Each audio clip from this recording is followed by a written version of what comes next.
13 जुलाई 2022 को बुधवार के दिन गुरु पूर्णिमा का दिन है। पूर्णिमा जो है मास का पूर्ण गिना जाता है और श्रावण मास प्रारंभ हो जाएगा। यह गुरु पूर्णिमा इस दिन व्यास जी का जो है प्रादुर्भाव हुआ था। 5000 वर्षों के पहले भगवान नारायण ने मानव के कल्याण के लिए, क्योंकि मानव कलयुग आने पर उसकी बुद्धि संकुचित हो जाएगी और वह याद नहीं रख पाएगा कुछ भी, तो सब चीज़ें पुराणों में उन्होंने उतारी और मार्गदर्शन के लिए तो 18 पुराणों की रचना की उन्होंने। तो उसमें व्यास जी ने संपूर्ण मानव मात्र के लिए गुरु का काम किया, अंधकार से प्रकाश की ओर लाने का काम किया। तमसो मां ज्योतिर्गमय, अंधकार से प्रकाश की ओर ले चलिए। कैसे? ज्ञान रूपी अंधकार से ज्ञान रूपी प्रकाश की ओर ले जाने वाला, उसी को गुरु कहते हैं। गु मैंने अंधकार से, रू मैंने प्रकाश की ओर। तो गुरु का सर्वत्र, क्योंकि देवताओं के गुरु बृहस्पति हो गए, देवगुरु बृहस्पति है, असुरों के गुरु हो गए शुक्राचार्य, और इन दोनों में से गुरु हैं, ये ऋषि हैं, दोनों में से कोई अस्त हो जाए तो शादी विवाह भी नहीं हो जाते हैं, शादी विवाह रुक जाते हैं। ये देवताओं के असुरों के गुरु हो गए, तो मनुष्य मात्र का गुरु कौन है? यह मनुष्य मात्र के व्यास जी सभी मनुष्यों के गुरु हुए। तो इसलिए जो ये पूर्णिमा है, इसमें व्यास जी का अवतरण हुआ, व्यास पूर्णिमा के नाम से भी इसे जानते हैं। तो ये संपूर्ण मानव मात्र के गुरु हुए व्यास जी, तो इनको व्यास पूर्णिमा को हम गुरु पूर्णिमा के रूप में जानते हैं।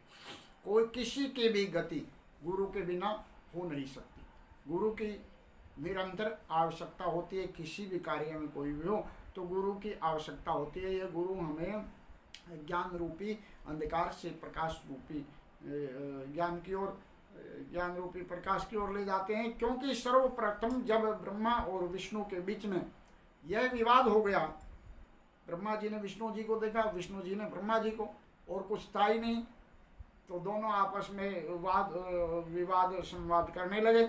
मैं बड़ा और मैं बड़ा, मैं ज्येष्ठ और मैं श्रेष्ठ, इस बात पर उनकी जो है खिंचातानी हो गई।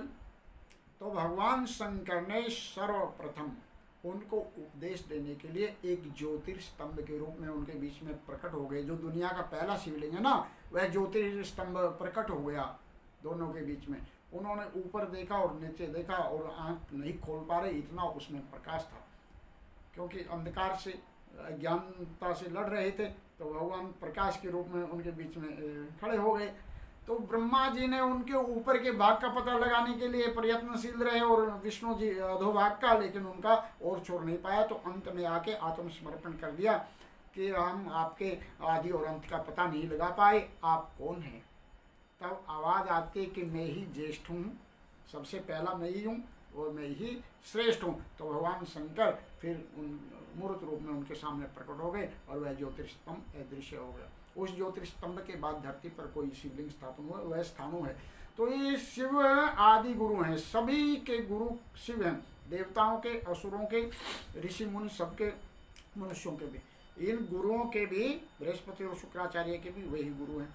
तो हमारे जो गुरु हैं वेद व्यास जी हैं। वेद व्यास जी ने सत्यवती के गर्भ से इसी पूर्णिमा को जन्म लिया था। तो उन्होंने 18 पुराणों में सभी चीज़ें जो हमारे जीवन में काम आने वाली सभी चीज़ें लिख दी हैं। कुछ लोग नहीं उनको समझ पाए या समझ पाते हैं, तो वह सारी चीज़ें उन्होंने लिख दी है। व्यास जी के नाम से इसको हम पूजन करते हैं, गुरु जी का, गुरु पूर्णिमा। तो मानव मात्र के जो भी गुरु हैं, क्योंकि नारायण से लेकर नारायण समारंभ, पहले गुरु नारायण के और ब्रह्मा जी के तो शंकर जी है ही।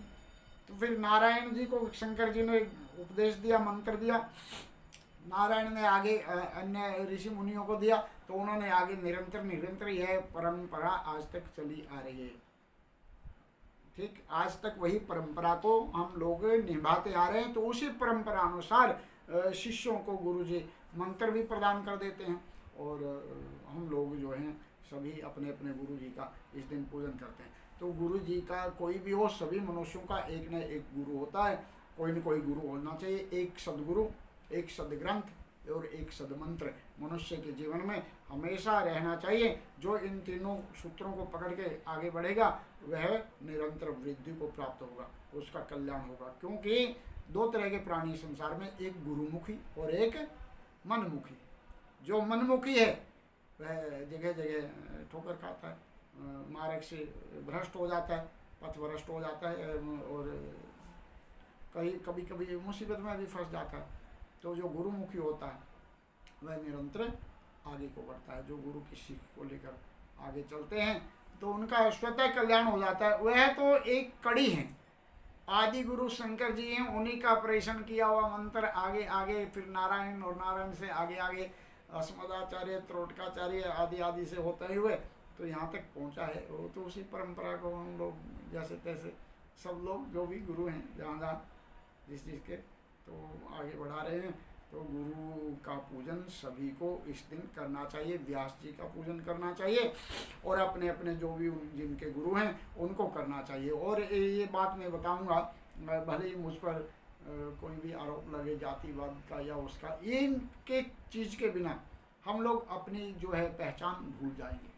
ये पहचान है कि कौन आया, मनुष्य मात्र का गुरु कौन होना चाहिए। चारों वर्णों में भगवान ने कहा है वेद सर्व वेदमय ब्राह्मण और सर्वदेवमय हरि। विष्णु जो सर्वदेवमय कहे गए हैं और ब्राह्मण वेदमय कहा गया। शुरुआत में जब ब्रह्मा आदि ने उपदेश किया होगा, इनको मन से पैदा किया ब्रह्मा जी ने पहले, या मनुष्य से ऊपर रखा। इन मन से जो उत्पत्ति हुई 10 महर्षियों की, उनको जो संतान हुई उनको आगे ब्राह्मण कहा। जब मनु और सुतरूपा से संतति प्राप्त हुई उसको मनुष्य कहा। मनुष्य होने के कारण मनुष्य कहा। आगे की जो 3 वर्ण है ना वो मनुष्य की श्रेणी में आते हैं और इसको भूदेव मैंने धरती का देव कहा है। तो उसमें नारायण के अंश रहते हैं और उन्हीं को गुरु बनाना चाहिए। सन्यासी भी ऐसा ही होना चाहिए। सन्यास केवल और केवल ब्राह्मण जो है डायरेक्ट से सन्यास लेने का अधिकारी है, बाकी को ब्रह्मचर्य, गृहस्थी के बाद 25 वर्ष तक या 20 वर्ष तक आज के समय में जो है वानप्रस्थ का आश्रय लेना चाहिए। वानप्रस्थ योग करो, घर से बाहर रहे, सब छोड़ दे, घर का मोह माया। तो जब वह 20-25 साल वानप्रस्थ में रहेगा फिर उसको संन्यास लेना चाहिए। ऐसी परंपरा पुरानी परंपरा है। तो उसी को ऐसे गुरु परंपरा में यह आया है और वही सन्यासी हो जाए तो फिर कहना ही क्या। तो ऐसे को हमने, क्योंकि मनुष्य मात्र के पहले वशिष्ठ आदि सबके आचार्य हुए विवाह में, उसके बाद दूसरे आचार्य हुए। कलयुग में सारे ही आचार्य ब्राह्मण जो हैं कहे गए हैं वो सारे आचार्य हैं। किसी से भी जो हमें मिल जाता है उसी को हम आचार्य बनाकर विवाह संपन्न कराते हैं और कराना चाहिए। तो सबका एक गुरु है और जिनके कोई गुरु नहीं है वह अपने आसपास जो भी रहते हैं किसी एक ब्राह्मण को या साधु मिले तो साधु को गुरु धारण करें, गुरु धारण करके आगे का कार्य करते रहिए। एक गुरु जरूर होना चाहिए।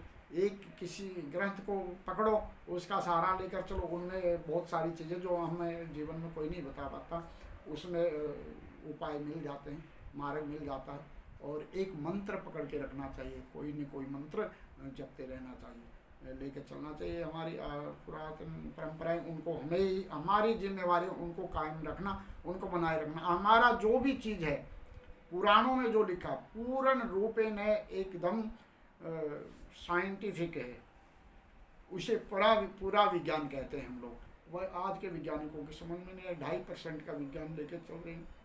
रिसर्च जो है पुनर्खोज है और रिसर्च कभी पूर्ण नहीं होती है, अनकम्प्लीट रहती है। ऋषि मुनियों ने सर्च की थी 100%, उसी को हम पुनर्खोज रहे हैं, वह रिसर्च है। तो पहले का जो उनकी सर्च थी, खोज थी, वह विज्ञान है, पूरा विज्ञान है। वो बस हम धीरे धीरे उसको समझ पाएंगे। बाहर के लोगों ने समझ लिया, वो अपनी ओर आ रहे हैं, हम लोग वेस्टर्न कल्चर की ओर जा रहे हैं। तो हमारी परंपराओं को हमने बचा के रखना है। ये गुरु एक धारण कीजिए और आगे से आगे उनसे सीखते रहिए, आगे अपने बच्चों को भी बताइए, वैसी परंपरा को कायम रखिए। तो गुरु पूर्णिमा के दिन हम लोग इसीलिए व्यास जी का पूजन करते हैं और अपने अपने गुरु जी का व्यास समझ के उसी रूप में पूजन करते हैं, क्योंकि मनुष्य मात्र के वह गुरु हैं।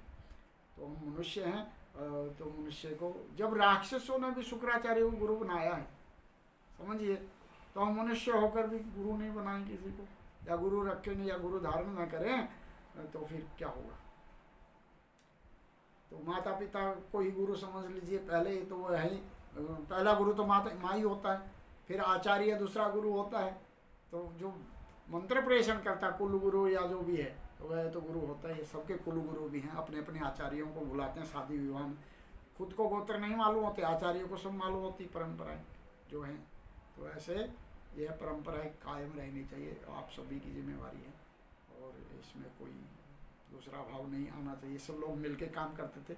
चतुर्वर्णमया सृष्टा गुण कर्म विभाग से है। भगवान ने कहा चारों वर्णों की उत्पत्ति मैंने की है, किसके आधार पर, गुण और कर्म के अनुसार पर। एक पिता के 4 पुत्र हैं, और जो सेवा भावी था और बलिष्ठ था उसको सेवा का काम सौंप दिया है, ठीक। और जो उधर पूर्ति कर दे औरों की, तो उसको इसका काम, व्यापार का भाग सौंप दिया। जो बाहुबली हो तो उसको रक्षा का भार सौंप दिया, और जो उपदेश करे, पढ़ाई शिक्षा दे, धर्म गुरु बन के रहे, तो उसको वो काम सौंप दिया। ऐसे 4 वर्णों की उत्पत्ति बताई गई है।